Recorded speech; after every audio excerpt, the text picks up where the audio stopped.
We're weird about blinking, so if you need us to blink more or less, let us know. He doesn't blink, and I blink like 5 times every second. So just like let us know. To run thinking that it's about the candidate is a disingenuous campaign. We are running to amplify the voices of the student body, of the people around us, and make sure that they're the ones getting heard. And my experience in the student assembly means that day one, we can get to work and immediately start making changes. But I also know that it's not about me. It's about everybody else. And there's an experience that I had that I kind of expound upon in the platform over the summer. And I won't get into the whole thing, but when I came back to campus after this experience, that was necessarily about facing the institutions that I took for granted, my place in them, and also the urgency of hearing and actually genuinely taking an interest in diverse perspectives that get at those exact foundations of my values and the foundations of the institutions that I've lived in for years. So yeah, that's why I had the idea to, but it wasn't until Annelise actually agreed with me that I saw that it could really be that it could be real, and that this was a message that could be received, and I have hope that it will be received. Coming into this year, I was kind of considering all my what I wanted to do for my senior year in student assembly, and I have to say I was kind of feeling a little bit jaded. Because as I said, I've seen that we tend to scratch the surface a lot, and I feel that we have trouble making concrete changes in this school. And then when Elijah and I started talking about running together, and he told me his whole story behind kind of that turning point that made him want to run, it really re-inspired me. For me, I'm personally really passionate about the mental health platform that we have. Ever since I've my senior year in high school to this very day, mental health is the most thing that I'm passionate about. That's what I want to go into my future. That's what all my organizations I'm a part of is about, is kind of bettering the mental health community and on campus and lowering the stigma around it.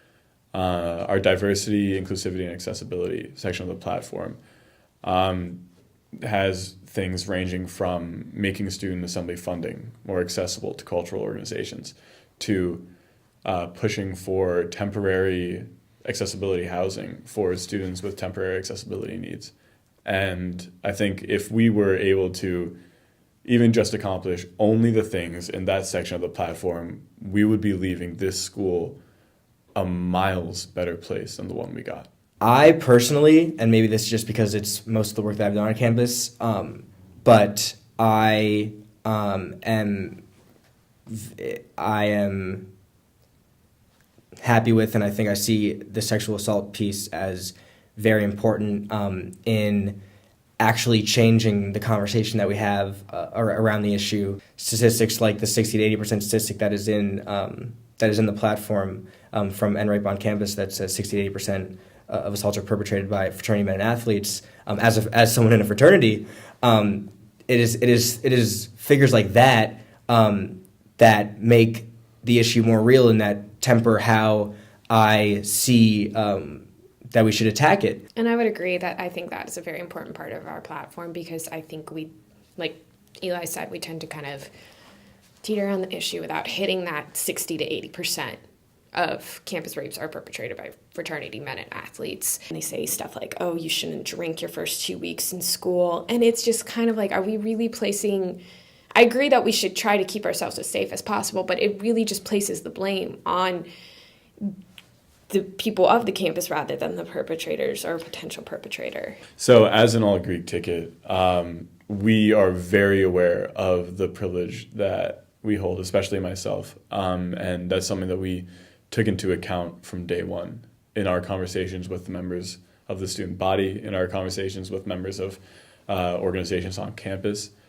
We knew that we could never represent perfectly everyone.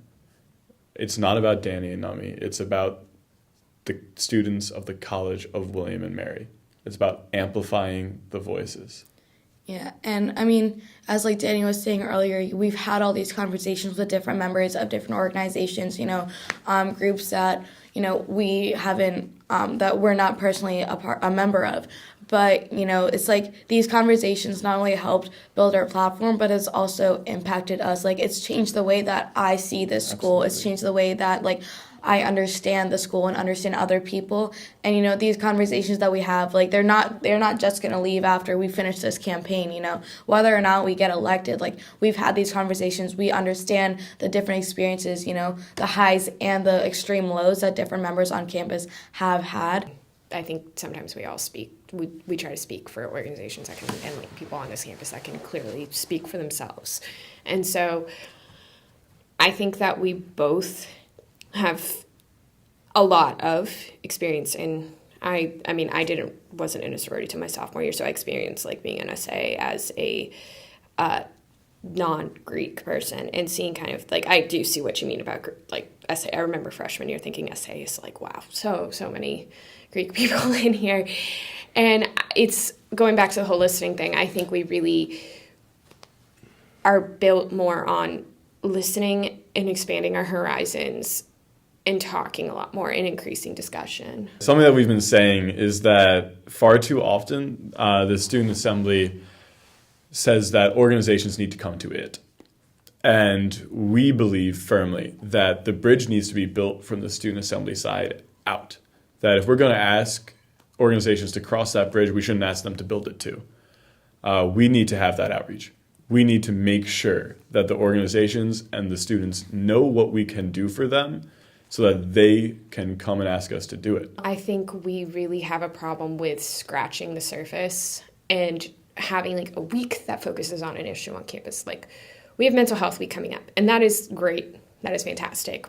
But after that, we really don't work on building partnerships with organizations on campus that help with our mental health situation. We don't work with Hope enough, in my opinion. We don't talk to the school and lobby the school enough to better the counseling department. That's a very hard situation, but I think we can direct more attention, more lobbying to the BOV, all that, to really improve not just mental health, but improve a lot of issues on campus and increase partnerships with other student organizations that really care a lot about particular issues. They should be the ones who really are doing a lot of the groundwork, not us, because we don't have the sustainability to do it. Number one is Marketplace. Yes, for sure. I'd say, but sometimes the CAF has a nice dinner. I think that CAF, I like. I think CAF is more consistent than I think CAF Sadler. is too, yeah. Okay. In I terms think of what we're ranking Marketplace. up, I mean, quality of food obviously goes to Marketplace. Well, yeah, because the other day we had dinner and like Danny had put this like Cajun seasoning on the fries and God. it was so good. I was think I had delicious. I had half of it. Yeah, Like, she he did. wasn't in that. I was not that happy about it, but she it did was have half really of it. good. But number one across the board, It's Marketplace. yeah.